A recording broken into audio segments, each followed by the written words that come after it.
Buenas noches, mi nombre es José Alviro Cáceres Solano. Mi código es 1052-1021-194 del curso de instrumentación.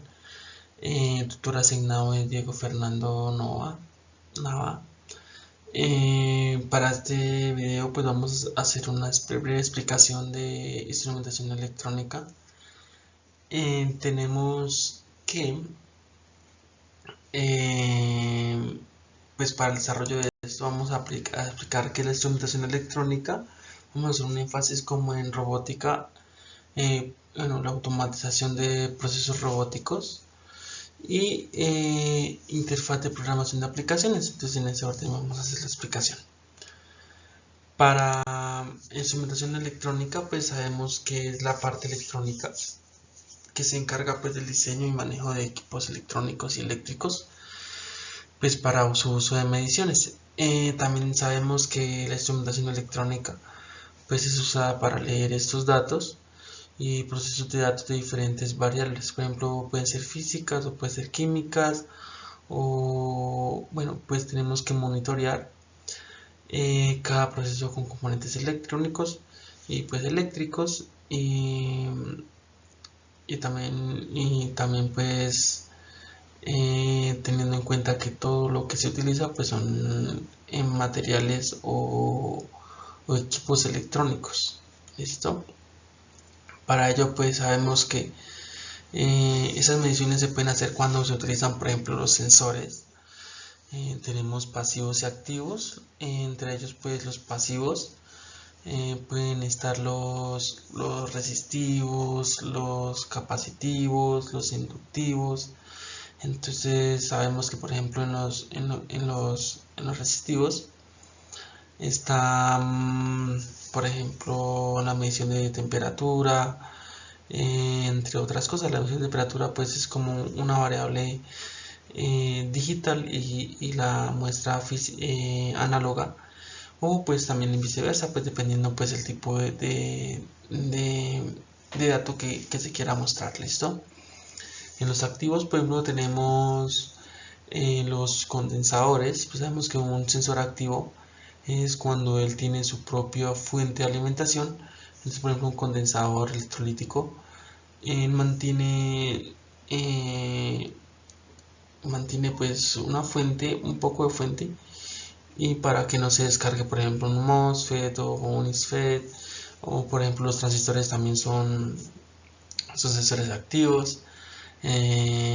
Para ello pues también manejamos los acondicionadores, que los acondicionadores son por ejemplo el sistema con que podemos reemplazar, pues no como reemplazar sino como contextualizar todo el proceso de electrónico, pues ya sean por ejemplo software o hardware que nos ayuden a estas mediciones, ¿sí?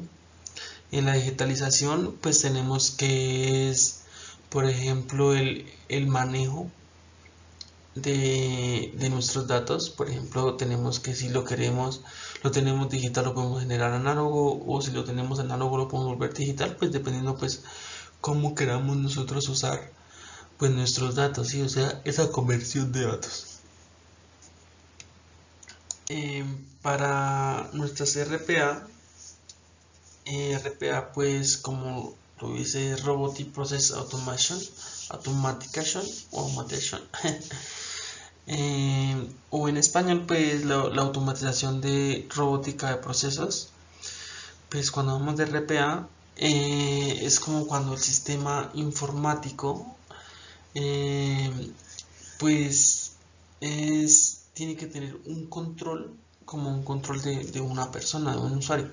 O sea es un sistema, o sea siempre el software tiene que tener la interfaz, o tiene que operarlo un usuario. Entonces por ejemplo hablamos de procesos preconfigurados. O sea, es una configuración que está basada en lo que un usuario puede mandarle que haga, ¿sí? Entonces es un proceso o es un software preconfigurado. Entonces por ejemplo un ejemplo muy claro sería por ejemplo un mouse, o sería por ejemplo un teclado. Obviamente pues sí, uno tiene que hacerlo manualmente, pero el equipo lo está haciendo electrónicamente, pero pues el mando lo está haciendo una tercera persona. ¿Listo?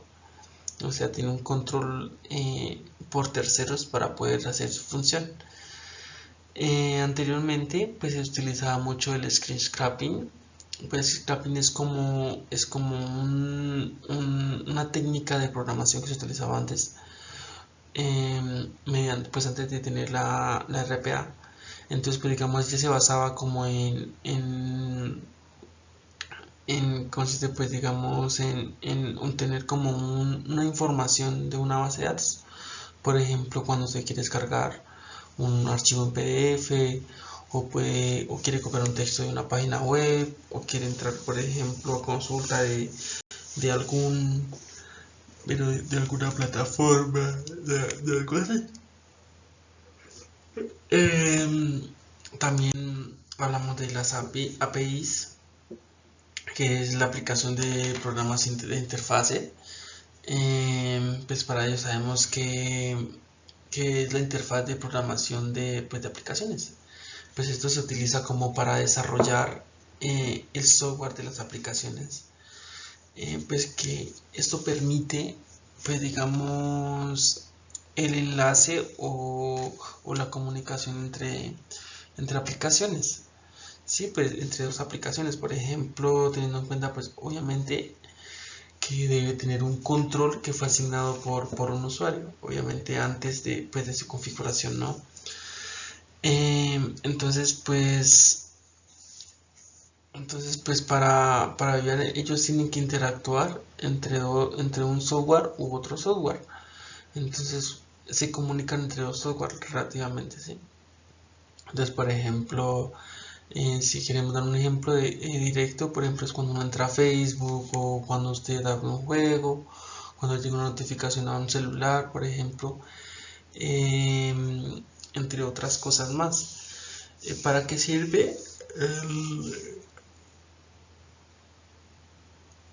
Esto sirve, por ejemplo, pues para evitar tiempo, para, digamos, cuando uno ingresa, por ejemplo, a Facebook, que la notificación directamente te lea al usuario, te centre con el correo. Entonces, sí, para conexión entre varias aplicaciones, varios contextos. ¿Listo? Eso sería todo. Muchísimas gracias. Soy Jesús Cáceres. Espero les haya servido.